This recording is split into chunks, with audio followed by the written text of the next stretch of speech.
Hi, this is Marti Makes Things, and this is going to be a character art speed paint thing. This is a sped up process of a character portrait, part of my giveaway, character art giveaway I did on Twitter to the very lucky Travman. If I do any future of these, they'll be up on my Twitter, and there will be a link to that in the description and probably at the end of the video.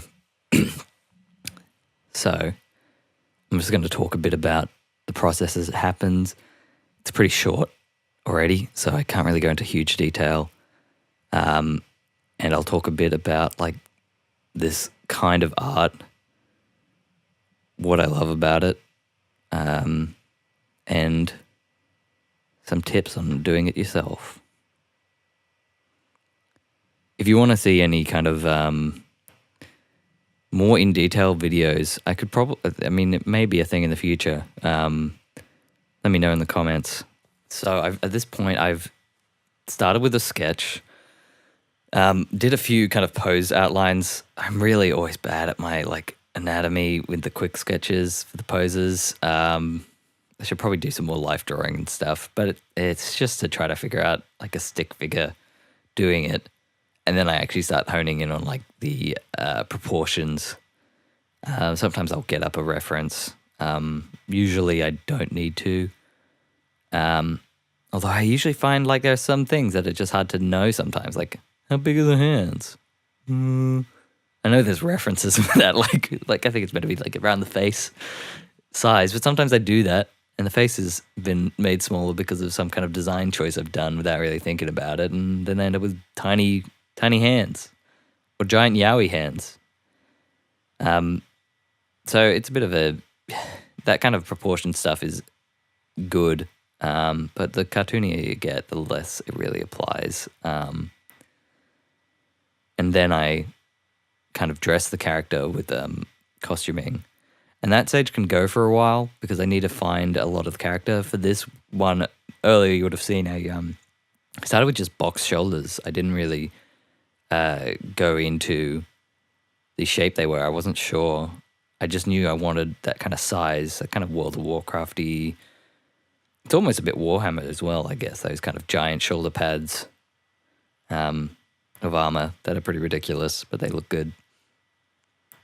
And they're good for fantasy art and fantasy games. And it's fantasy, so whatever. Do what you want.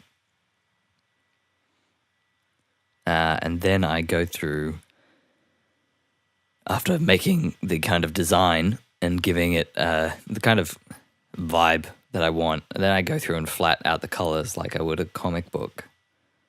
And then at that point, I actually sent through a email to Travman and just checked if it was on the right track. I don't know if I'll always be able to do that with these kind of giveaways, but I like doing that because I do like to feel like I'm doing the piece right. Like, even though it's not a client that wants every specific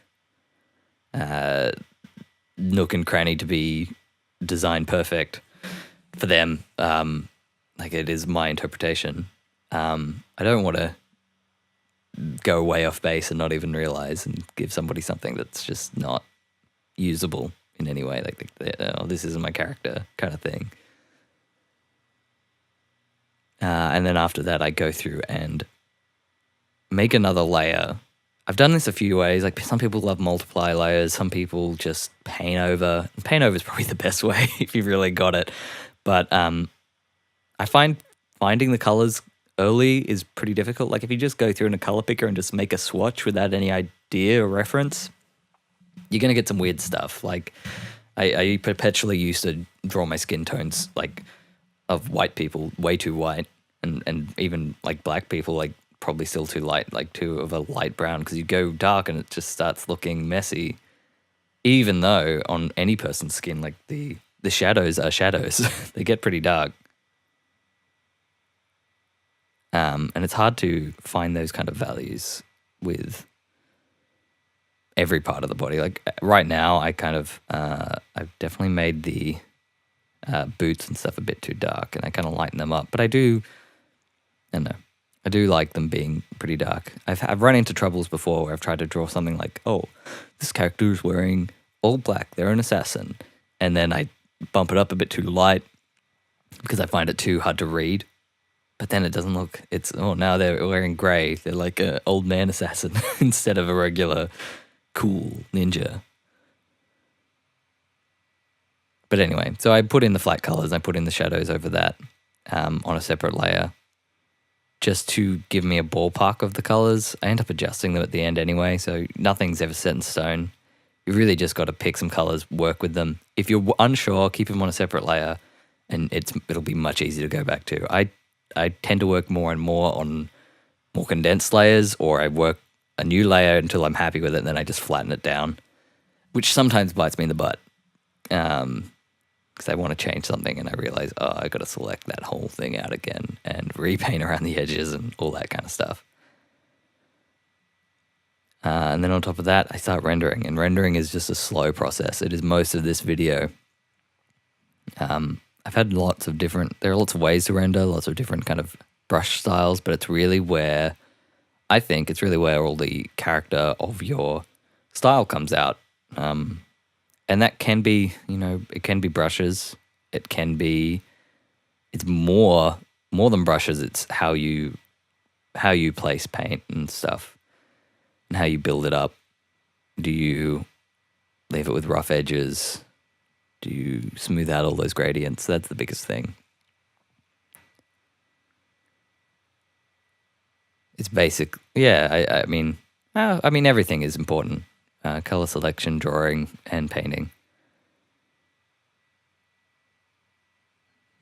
So yeah, I'm just going through and rendering. And rendering so for the original sketch, it was probably, getting the outline was only an hour maybe less than that. And then the drawing of the whole, getting her to a kind of like comic book line art level with the costume and everything, probably 2 to 3 hours. It can take longer.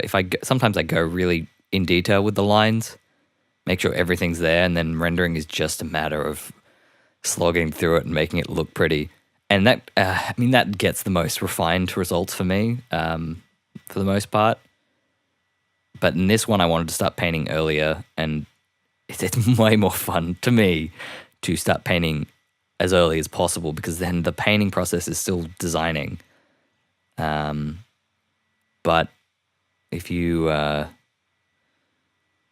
don't know, if I'm not feeling it, I haven't painted for a long time and I'm a bit sloppy, it could just go forever because I wouldn't get anywhere. So drawing comes more naturally, and it is easier you can just do what an animator does, draw it once, then 50% opacity, get a new layer, draw it with a thinner brush and more refined, and be like, oh, actually, like I did this kind of weird mess for the hair, but what is the hair actually doing? I'm not thinking about every strand, but like, where's that going? Like that lock is going underneath that one, and then that one comes over and kind of chunks and refined down for everything. And that includes like, the whole body. And then at the end, I do some adjustments with some color balance layers. I really found with this one, I was being very desaturated and middle hue, but that's not a bad thing. It's easier to bump that out, I think, than to pull it back. If you pull it back, you end up with a lot of digital artifacts. And there we go. I hope you guys liked it. What do I do? You can follow me on Twitter and Instagram, get some more art into you. I'm not super active on Twitter. I'm more active on Instagram, but if I do another giveaway, that's probably where it'll be because it makes sense to do it there. I also make music and play D&D on a podcast called Dungeons Down Under, which you can find anywhere you want. iTunes, whatever. And it is just a blast of Australian-based D&D. If you want some long-form stuff while you're painting or drawing or just doing whatever, hit it up. It's good fun. Chuck us a like if you like it. Follow us on the stuff. Have a good day. See ya.